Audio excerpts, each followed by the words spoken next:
पहले के समय में लोग सत्संग सुनने की आदत डालते थे। जब सत्संग की आदत बराबर डाले रहते थे तो कहीं भी सत्संग होता था तो वहां पर मन कहता था चलो कुछ सुनने को मिलेगा, कुछ समझने को मिलेगा। मन सत्संग की तरफ ले जाता था, लेकिन सत्संग सुनना जब से लोगों ने बंद किया, ये आदत यानी जब से लोगों ने तोड़ा, खत्म किया, तब से ये मन दुनिया की तरफ लग गया, इंद्रियों की भोग की तरफ ये चला गया और इंद्रियों के भोग में अनिलिप्त हो गया। तो इच्छा जल्दी नहीं करती है सत्संग में जाने की, लेकिन संस्कार जो होते हैं वो खींच करके ले आते हैं। जब अंदर से खिंचाव होता है, अंदर से प्रेरणा होती है, मालिक की दया जब अंदर से होती है तो जीव खींच करके आ जाते हैं। सत्संग से बड़ा लाभ मिला करता है।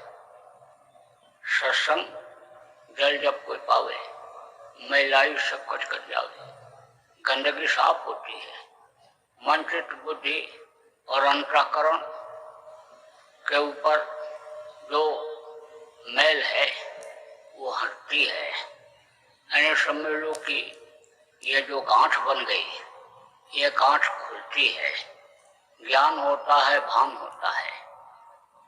एक राजा था, तो राजा के यहाँ पूरा महल की तरफ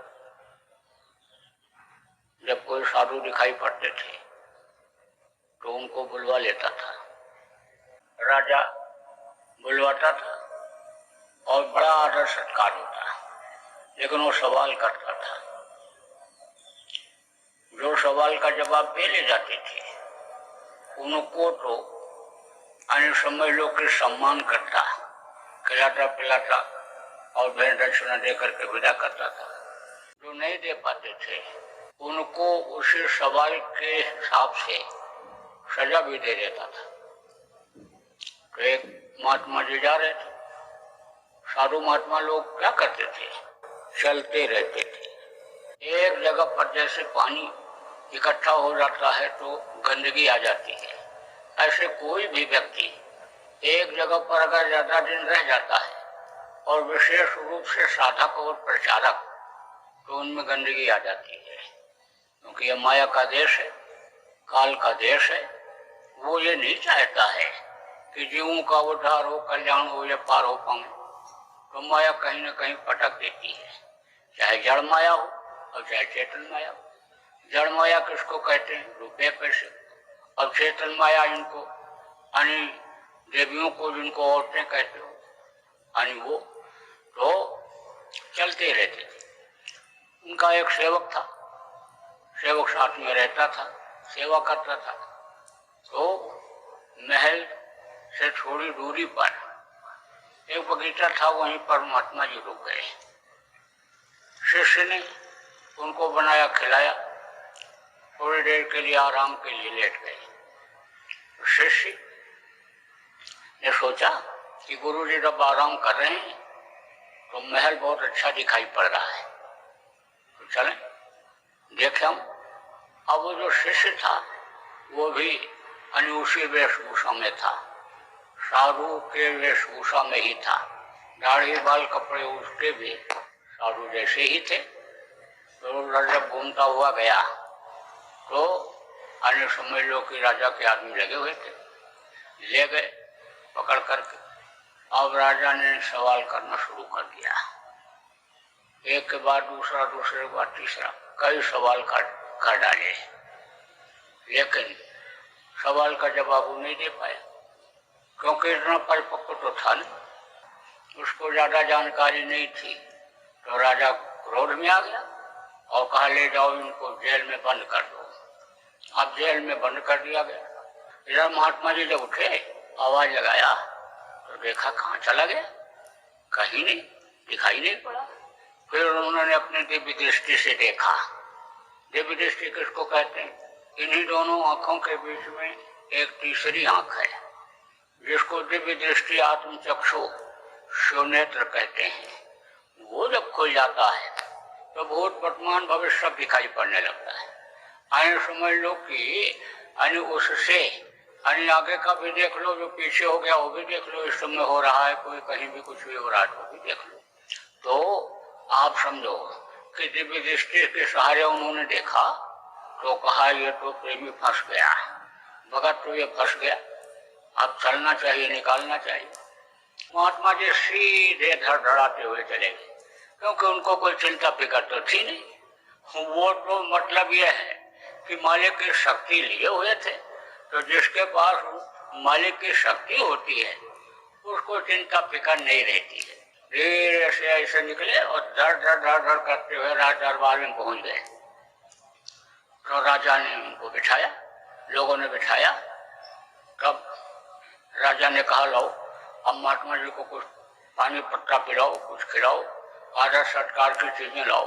बोले नहीं, पहले राजा तो अपने सवाल का जवाब दे दे, सवाल का जवाब। तो राजा ने भी कहा अच्छा बताओ कि संत के अन्य दर्शन का क्या लाभ होता है। महात्मा ने कहा कि ये बताओ कि आप सुनना चाहते हो कि देखना चाहते हो। अरे राजा ने कहा जब तक न देखूं अपनी नैना तब तक कैसे विश्वास करूं किसी की बहना पर। उन्होंने कहा कैसे बहन पर वाणी पर विश्वास करूं, दिखा दो तो सबसे अच्छा है।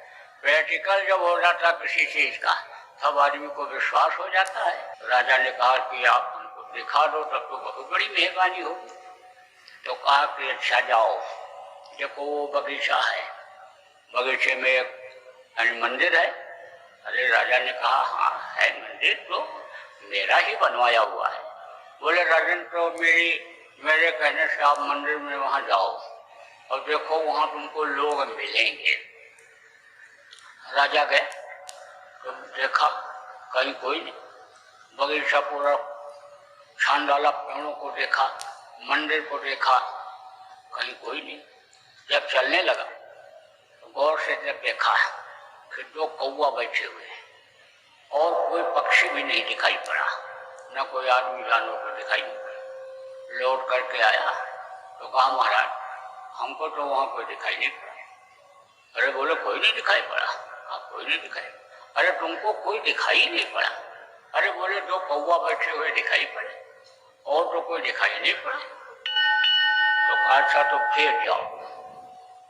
तो राजा फिर गया तो देखा कि जहां पर दो कौवा बैठे थे वहां पर दो हंस बैठे हुए दिखाई पड़ रहे। फिर पूरा मंदिर खोल डाला, बगीचा में घूम घूम करके देखा और तो कोई दिखाई नहीं पड़ा। उन्हीं दोनों हंसों को देख करके वापस आ गए। तो महात्मा जी से कहा महाराज कोई नहीं दिखाई पड़ा, कोई नहीं मिला। अरे तुमको कोई मिला ही नहीं, कोई नहीं मिला। अरे कोई नहीं मिला, कहा दो कौवा जहाँ बैठे थे वहीं हंस बैठे दिखाई पड़े और तो कोई मिला ही नहीं। बोले फिर जाओ। राजा बोला कितनी बार दौड़ाओगे, अब हमको लग रहा है सवाल का जवाब नहीं दे पाओगे आप। बोले नहीं, अब की बार मेरे कहने से फिर जाओ। तो राजा जब गया तो देखा जहाँ हंस बैठे हुए थे वहीं पर दो आदमी बैठे हुए दिखाई पड़ रहे। मंदिर के नजदीक जब राजा पहुंचा तो वो दोनों आदमी उड़ करके नीचे आए और राजा के चरणों में गिर पड़े, पैर पकड़ लिया और कहा आपने मेरे ऊपर बड़ी दया किया, बड़ी कृपा किया, मेहरबानी किया।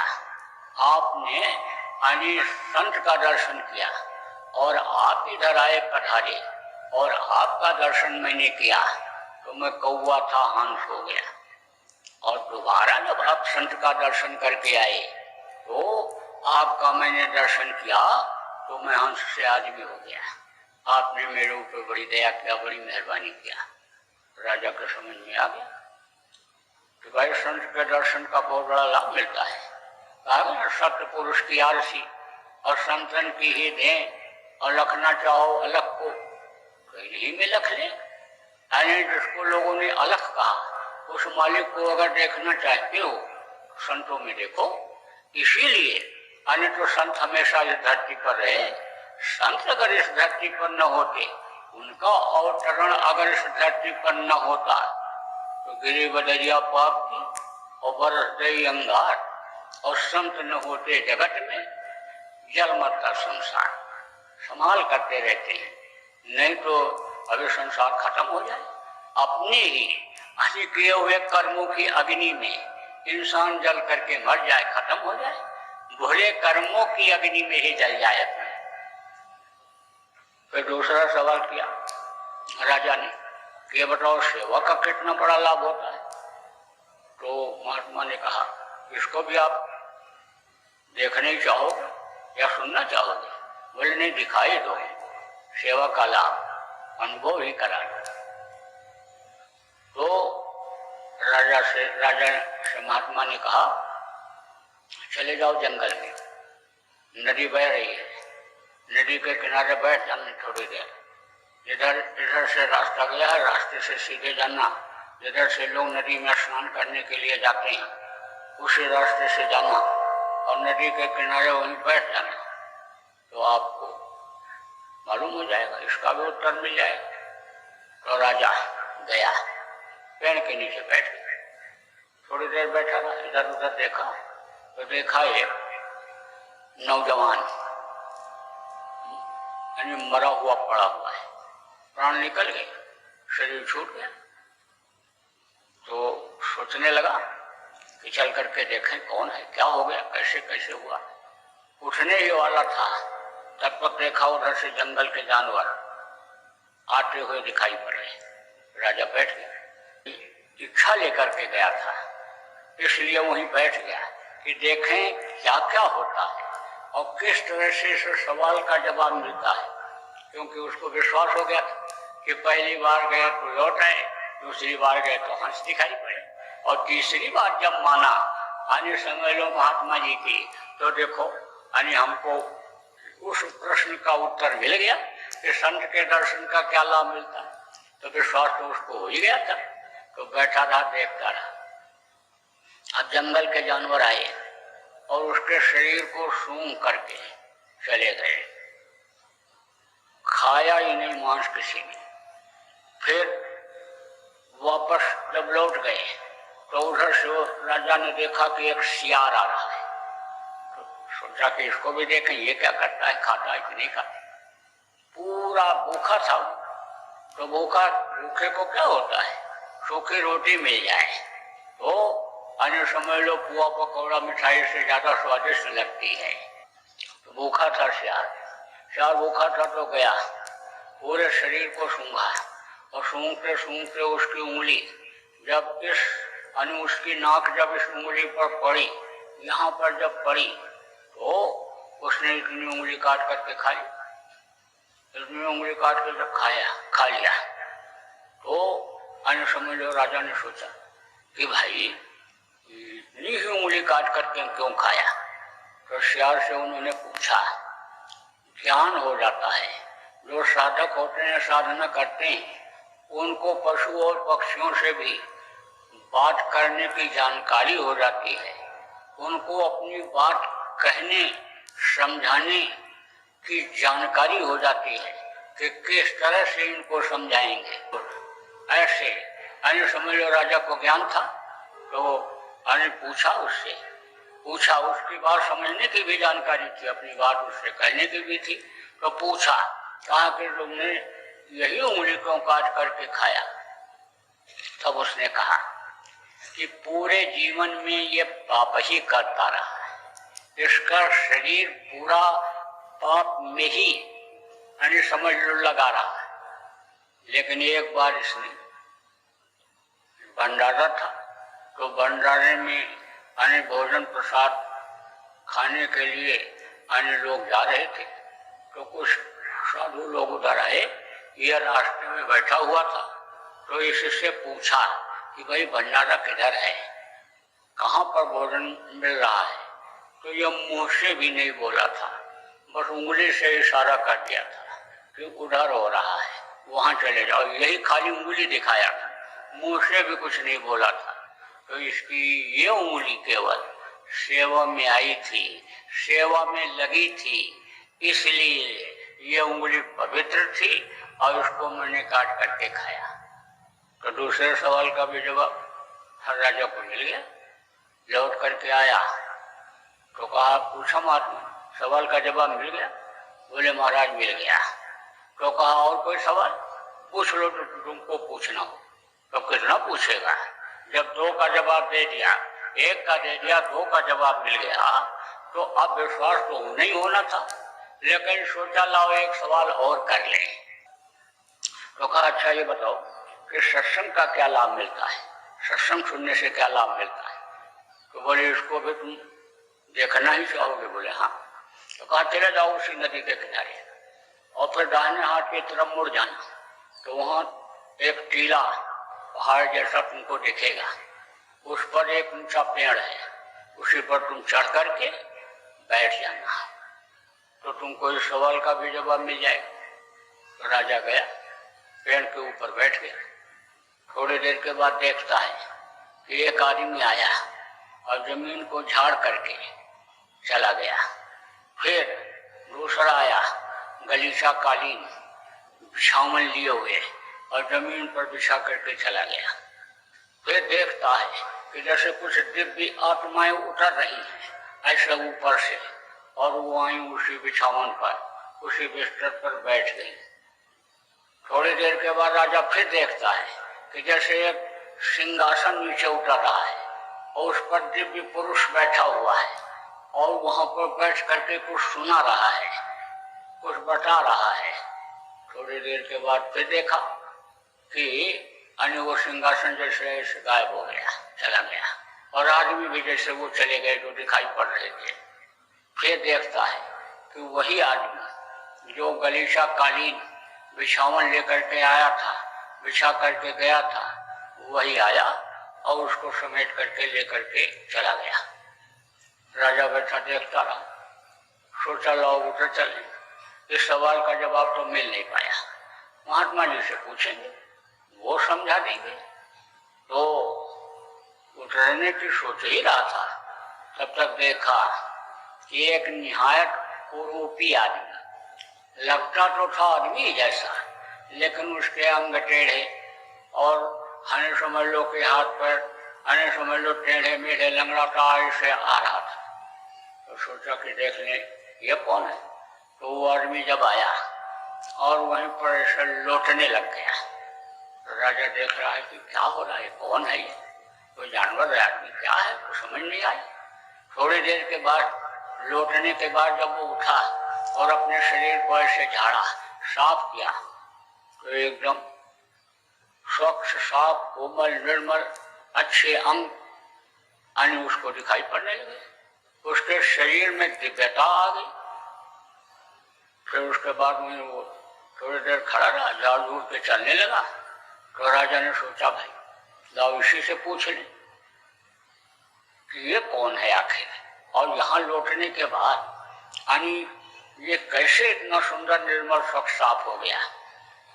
आखिर इस जमीन का क्या महत्व है, क्या चीज इसने लगाया। तो जब वहां पहुंचा तो कहा भाई आप कौन हो।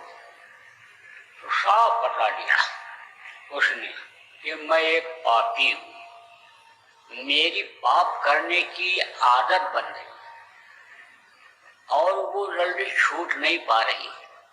मेरा मन पाप करने के लिए ही कहता है और मैं उसी में लिप्त हो जाता हूं। लेकिन मैंने ये सुना था कि सत्संग सुनने से पाप कर्म नष्ट होते हैं, पाप क्षीण होते हैं, सत्संग से ज्ञान होता है, खाने पीने उठने बैठने का तौर तरीका सब मालूम होता है, कर्म करने का तरीका मालूम होता है। इसको मैंने सुना था। तो मैं कोशिश तो बहुत करता हूँ लेकिन यहाँ पहुँच नहीं पाता हूँ सत्संग के समय, क्योंकि मेरे वही कर्म आ जाते हैं और मेरी आदत बुरे कर्मों की बन गई है, वो आगे खत्म नहीं हो पा रही है। मैं यहाँ पहुँच नहीं पा रहा हूँ। लेकिन चूंकि इस धरती का इतना असर है, जहाँ पर सत्संग होता है यहाँ आकर के लौट करके मैं शाम को स्वच्छ साफ हो जाया करता। राजा ने सोचा भाई जब इस धरती का इतना असर है तो सत्संग का कितना बड़ा असर होता होगा। लौट करके आए और महात्मा के चरणों में गिर पड़े और बोले महाराज मुझको तीनों सवाल का जवाब मिल गया और मैं धन्य हो गया। अब हमको आगे का रास्ता बताइए, अब हमको कुछ और उपदेश करिए। तो महात्मा जी ने कहा ठीक है, उनको समझाया, वहीं पर सत्संग सुनाया और वहीं पर इच्छा जब प्रकट हुई तो वहीं पर नामदान दे दिया और नामदान लेने के बाद फिर राजा उसी काम में लग गया और फिर वही राजा महात्मा बन गया। तो कहा गया ना कि सत्संग से अन्य समझ लो कि पशु आदमी बन जाता है और सत्संग से आदमी देवता बन जाता है।